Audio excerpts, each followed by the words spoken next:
Good morning, beloveds. I'm kind of having a morning. Uh, I woke up when my alarm went off, and I got up, and I felt awful. So I live to go to the park on Saturdays. Whether I get to walk or run, um, I really, really, really enjoy doing that. And this morning I couldn't. And Tom heard my voice, and he said, "Go back to bed." And so I went back to bed. And so, yeah, it's 54 degrees out there at 9 a.m. So if you haven't opened your windows, I would suggest it. I think I'm going to open as many windows in this house as I can and just really air the house out this morning. Um, and so the squirrels are not getting peanuts today. Uh, it's called self-care. Um, Self-care isn't just about, um, you know, taking warm baths and, drinking a glass of wine. Sometimes self-care is going back to bed instead of going for a run. And self-care is about setting boundaries, um, about what you can and can't do, and the people you're with, and all of that. And I'm a little flustered because the Facebook updated the phone app again, and I couldn't figure out how to get to the page. The the iPad worked just fine, but it took me a minute to figure out the phone. So I'm just like, I'm all discombobulated. That's a favorite word of mine, discombobulated. But that's okay. And this is self-care too. Reading the 365 Science of Mind. I actually have a suggestion. I'm going to finish this up, so I will read every single one of them. So which I have to go back and figure out which one I started with in March. And then one of the practitioners at the center said, "Hey, I heard you were looking for a new book." And he sent me a suggestion. Apparently Ernest has another one of these 365s. So I will probably continue to do this. It's been a very good experience for me, and it definitely has been one of those where I think I've learned a lot. And I hope that it has been beneficial for you too. But today is October 3rd. It is Saturday. And our title is "The Spirit of God Within Me is Free." So, ye shall know the truth, and the truth shall make you free. I am convinced that this is truth, this is the truth to which Jesus referred in the reality of my own and every other person's nature. The spirit within me, being God, cannot be limited in any way. Today, I drop every sense of bondage from my mind. Consciously, I open my thought to the divine influx. In every act, I seek to sense the freedom of spirit flowing through me. Deliberately, I loose every morbid thought of the past, and deliberately, I expect every coming event to be fraught with gladness. Today, I live in the complete conviction that the freedom of God is expressing itself through me. I reflect this freedom to every person I meet. I push the horizon of my thought away, and in every direction I look, I expect something new, something bigger and better to transpire.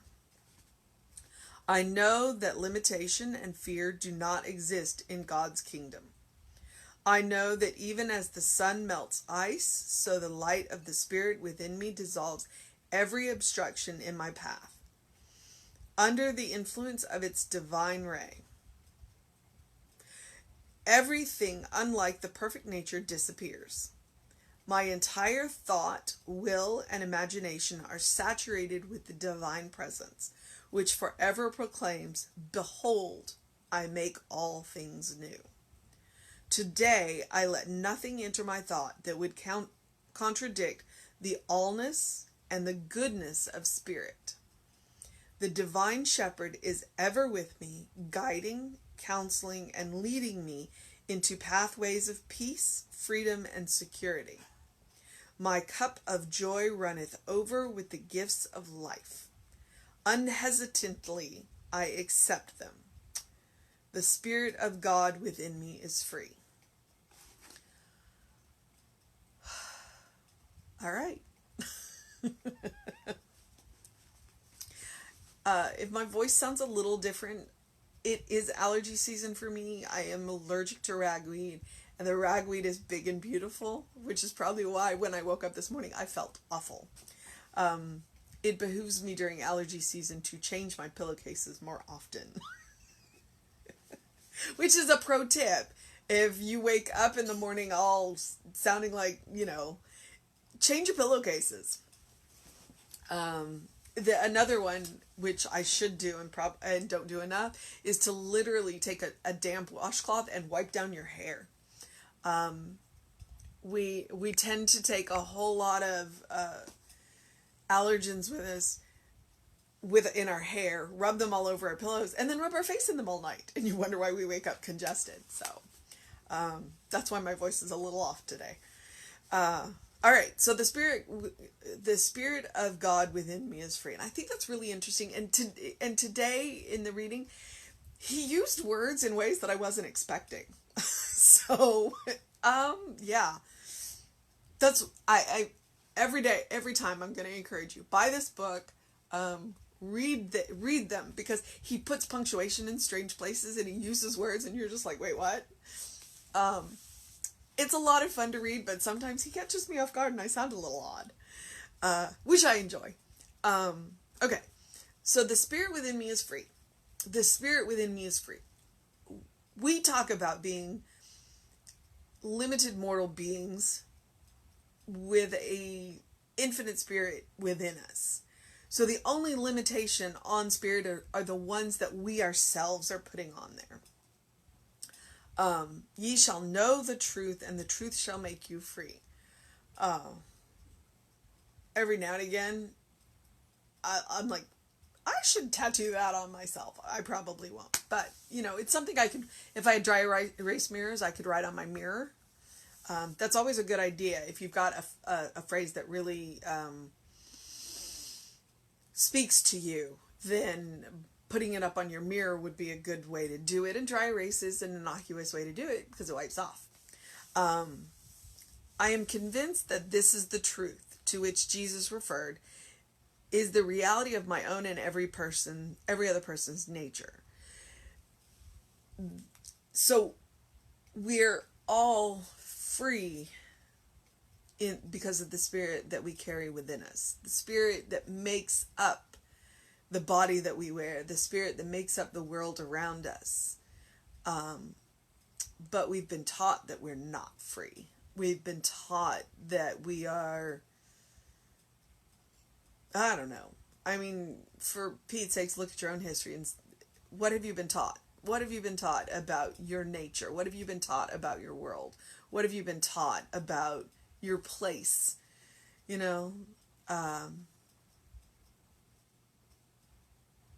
But that's not what Ernest believed. And that's not what Ernest believed Jesus was teaching us.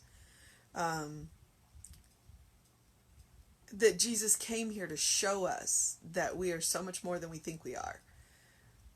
It's like, let go of your past and be who you are. Be who you truly are, the spirit within you.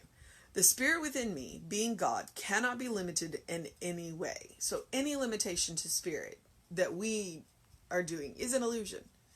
And sometimes, I started out by talking about self-care. Sometimes that's exactly what it is. It's the self-care of, we are limiting, because there's so much.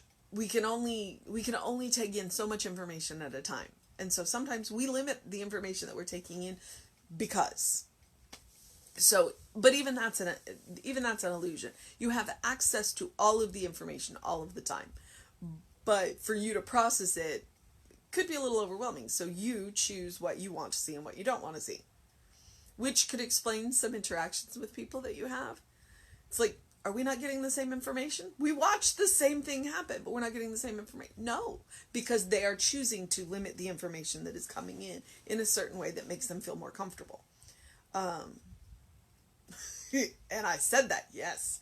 They are limiting the information. Even though you and that person are watching the same thing happen, they are limiting the information that's coming in to make them more comfortable. And perhaps you're doing it too.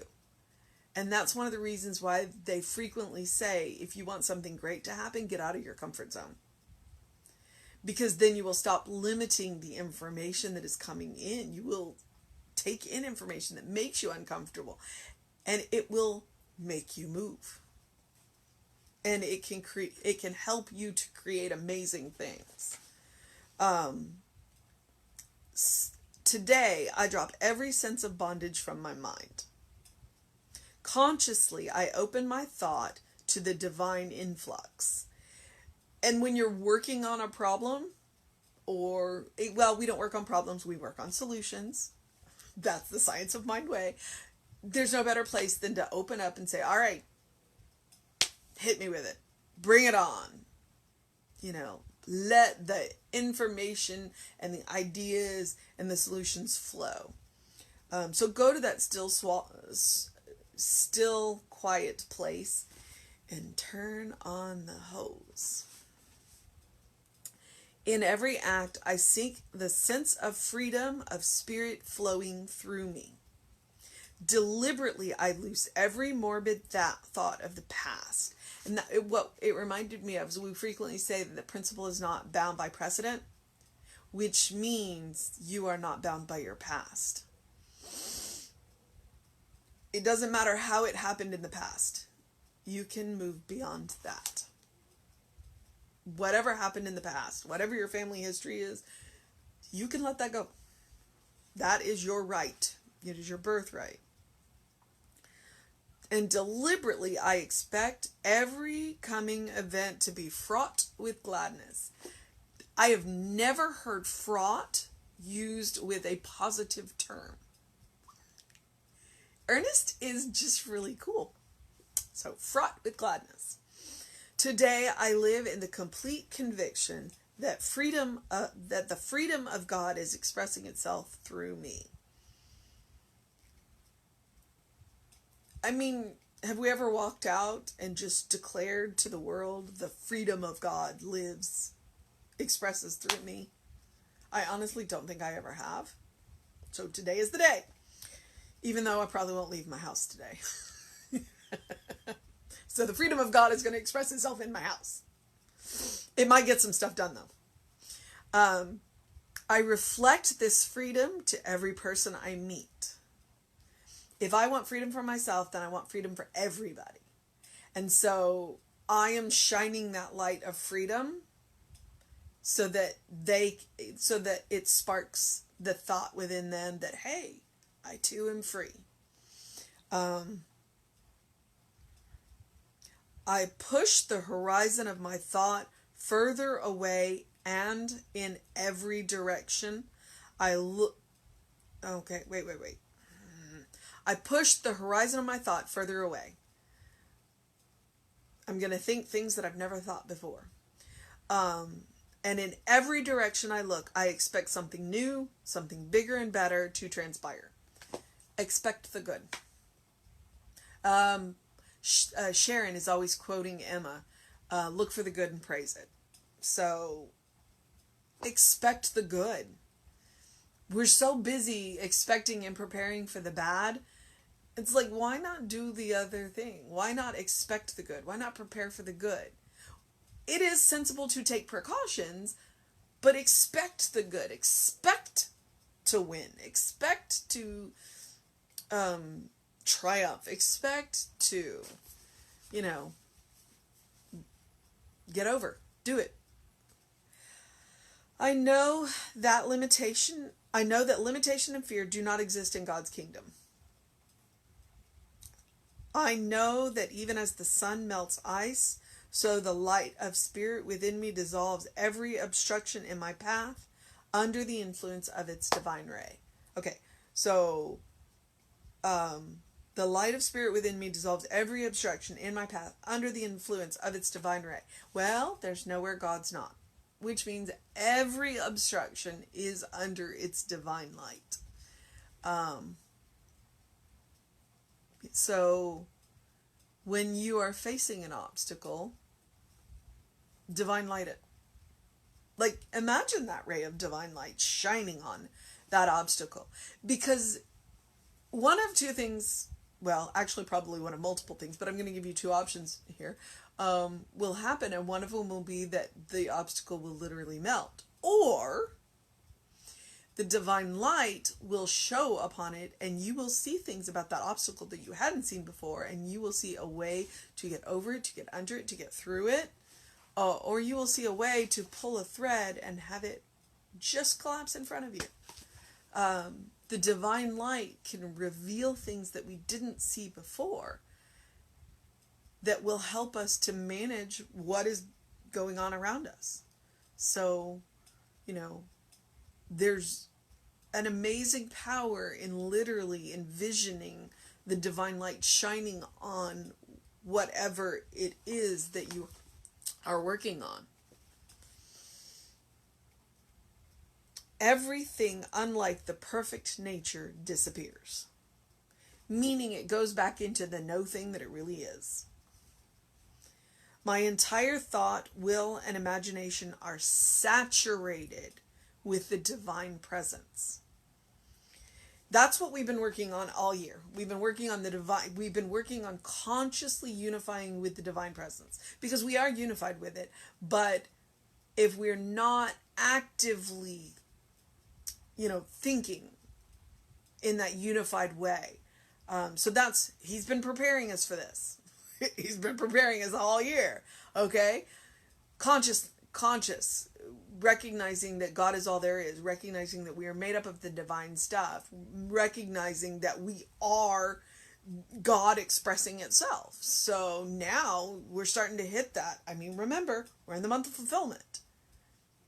We have been building up to this point.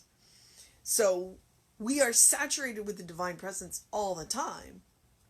Now we just have to act as if. We have to be aware of. Which forever proclaims, behold, I make all things new. So in those moments when you wake up and you sound like I do, where do you go? You go to Spirit and you go, behold, I make all things new. Because trust me, I'm awake now. Today, I let nothing enter my thought that would contradict the allness and goodness of the Spirit.